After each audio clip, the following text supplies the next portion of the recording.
And welcome. Today I'm going to speak to you briefly about leadership in the church. The elders have asked me to provide some teaching on this topic, and this talk today will be one of 5 that I am going to give. Why am I delivering these talks?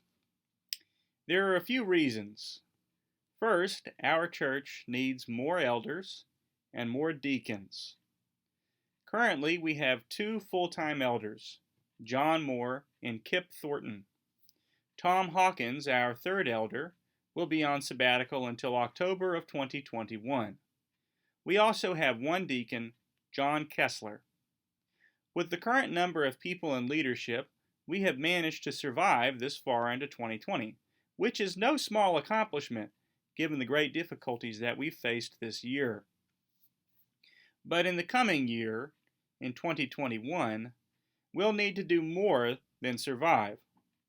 In 2021, I'd like for us to begin to take the initiative, to be active in setting our church upon a solid foundation for future growth and service. We all want this church to exist in 20, 30, even 100 years from now. But if we wish to achieve this goal, if we wish to thrive, then there is work to do. And for some of you, that work will be leadership. The second reason for giving these talks, which goes along with the first, has to do with what we are going to face in the next 2 years.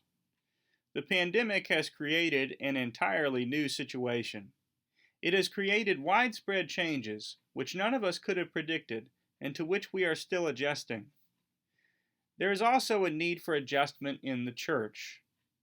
Even before the pandemic, many churches were facing a choice. Should we continue doing what we've been doing, what is comfortable for us, and slowly slide into non-existence? Or should we make a change and give ourselves a chance at passing the faith on to another generation? Unfortunately, many churches have opted for slow death because they are risk-averse and because they are in denial over their situation. But I have no intention of ministering to a church that has chosen slow death. One of the reasons I came here is that you made it clear that you wanted to pursue the kinds of changes that would keep our community running for many decades to come. The world changes, and the church must adjust in a discerning and wise manner, or else it will become a clique and fade into irrelevance. Change is difficult, though. It is easier to know that you need to change than to know what changes to make or how to go about making them. But I say, let's try to adjust. Let's try to respond to this new situation. Maybe we will fail, but not trying at all is worse. Indeed, making no adjustments to meet our new situation is the riskiest bet of all. It is an almost guaranteed failure. Because of this strange new situation, and because of the significant need for adjustment in response to it, we need to spread out responsibility. The more voices we have at the table, the more talents our leadership has at its disposal, the more likely it is that we can change successfully. In 2020, we've faced the brunt of a terrible pandemic, and our church has so far survived. But in 2021 and 2022, I want us to get to work, to get out into the community, and to set this church on a sustainable trajectory for the next generation. We need more leaders in order to do that.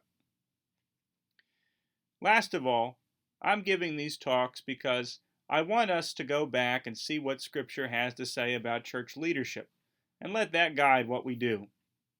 Some of what the Church of Christ has said on this is right, and some of what you have heard, I think, is a misunderstanding. I want to take a close look at some passages in the New Testament, and I want us to note carefully what Scripture says, and also what it does not say, as well as how it is said. We'll be talking a lot about context, and we'll be talking about some things that have been controversial. The role of women, the qualifications for deacons and elders, and so on. I know that can be touchy, but I also think we need to talk about it, and I am optimistic that over the next several weeks and months, we can address these issues and do so generously and lovingly. Maybe I've scared you a bit with all this talk of change and responsibility and so on. I don't mean to be scary.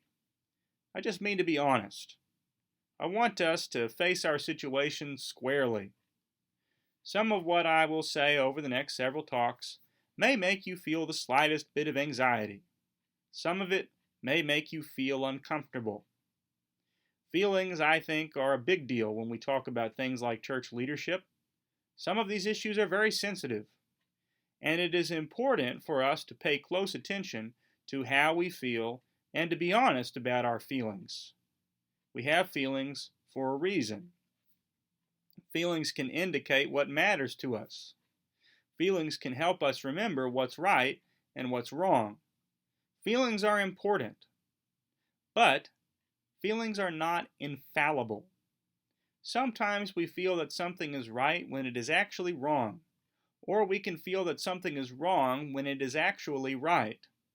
To the Pharisees, the things Jesus said felt wrong. Crucifying him felt right. The fact that our feelings can be wrong means that we have to take a minute to acknowledge them and then investigate them.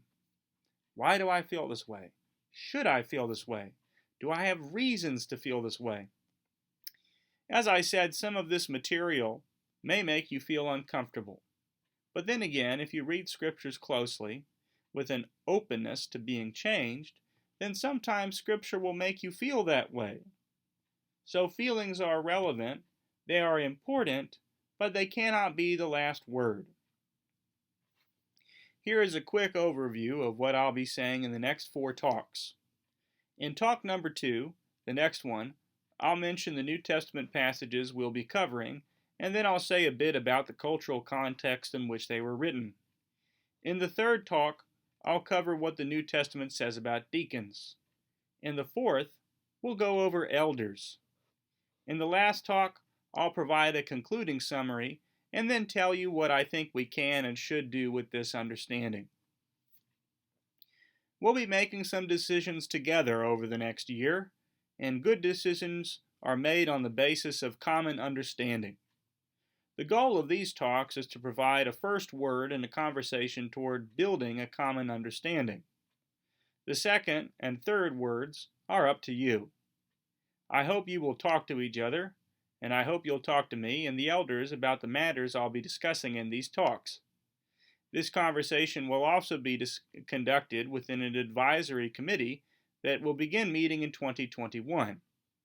I've taken care to ensure that this committee is as representative of the congregation as possible, because I want as many different perspectives to be heard as possible.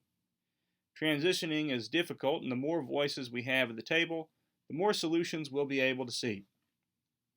What I hope is that we can have conversations together that will help us all take responsibility for revitalizing this church and our community in the coming years.